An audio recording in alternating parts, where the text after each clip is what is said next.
Hi, I'm Bill Hlubik, and I'm a professor and agricultural agent with Rutgers Cooperative Extension, New Jersey Agricultural Experiment Station at Rutgers University.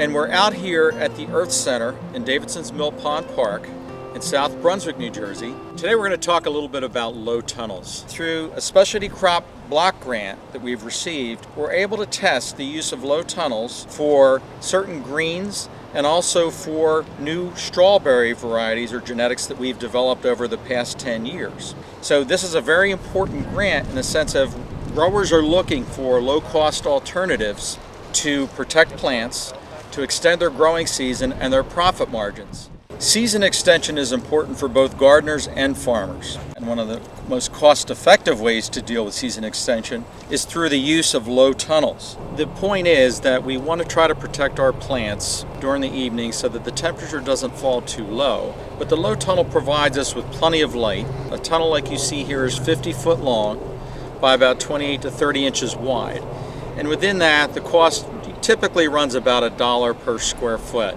We will have about 7.5 feet of plastic that goes over the entire riser or the hoop that goes over. So the plastic sits right on these hoops. And then in order to secure each one of these sets of plastic, we use these bungee cords. And the bungee cords secure easily from one side to another, can be lifted off in a matter of minutes and adjusted very quickly. It's important to lift the tunnel when it does get too hot. Otherwise, this will act as a little greenhouse around these plants. If it gets too warm, these plants are going to show injury from excessive heat. Setting up a low tunnel is very easy. Step one is to secure the ends. And you do that typically with some sort of pipe or anything you can drive into the ground at a 45-degree angle parallel with the system that you're putting in. Then after you do that, we put in a series of hoops. The first hoop that we put in is at a 60-degree angle, and then every hoop after that is set 5 feet apart and set in the ground to secure it all the way down to where the anchor point is. After we get it down to that anchor point, then we put the plastic over top the entire structure, and then we equal out each side of that plastic so that we've got it even. Then you stretch your plastic out, securing it at one end first, stretch the plastic out over the entire length, and then you pull it at the other end until it's taut. And then you're going to put the very last hoop at the other end also at a 60-degree angle so that you have a little bit of bend on each end. And then the rest of your hoops are all at a 90-degree angle. Then we go ahead and we secure each one of those hoops with a bungee cord. And then we can hold that entire system down with anchor pins as well. We can put on each one of those hoops. And then when we want to lift the plastic, we simply remove one of the bungee cords, or we simply slide the plastic up on the sides depending on how much tension is on that plastic. You're going to have to go out periodically and continue to add tension to this plastic, because after a few days of the wind blowing, you're going to find that it's going to start to loosen itself up. So periodically you've got to come out and tighten a system like this up. One of the things that we've done this year that we particularly like is that we're using 2 lines of drip irrigation. And that allows us to deliver more water on each row of plastic and allows more efficient fertilizer delivery as well, especially when we're trying to grow greens or grow shallow-rooted plants. When looking at low tunnels, there's some things you really want to consider before purchasing and setting up that low tunnel.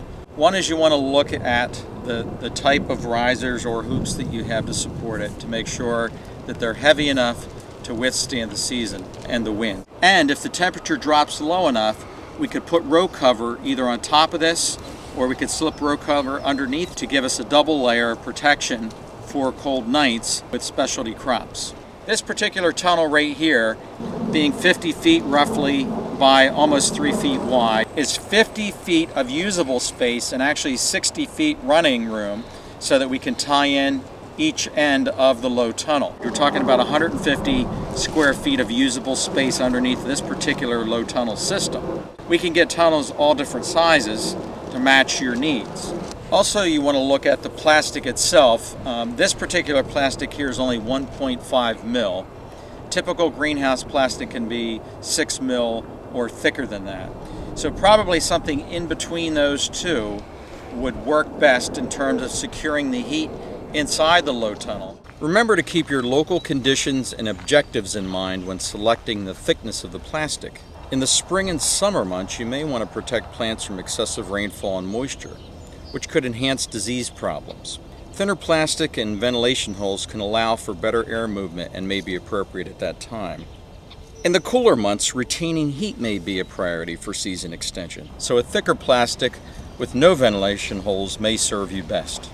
I would also look for a low tunnel where we can secure the sides better to keep them down, to keep them secure. This particular system that you see here, we have to continually tighten it. It would be better to have ropes at each side or to have something else securing each side of that plastic at the base so that we make sure we could lock down that system if we have windy weather, if we have cold weather, to make sure we're securing the temperature.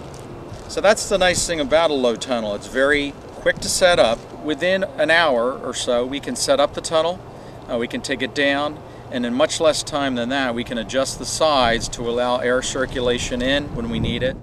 It can provide a certain level of protection for those plants on cold evenings.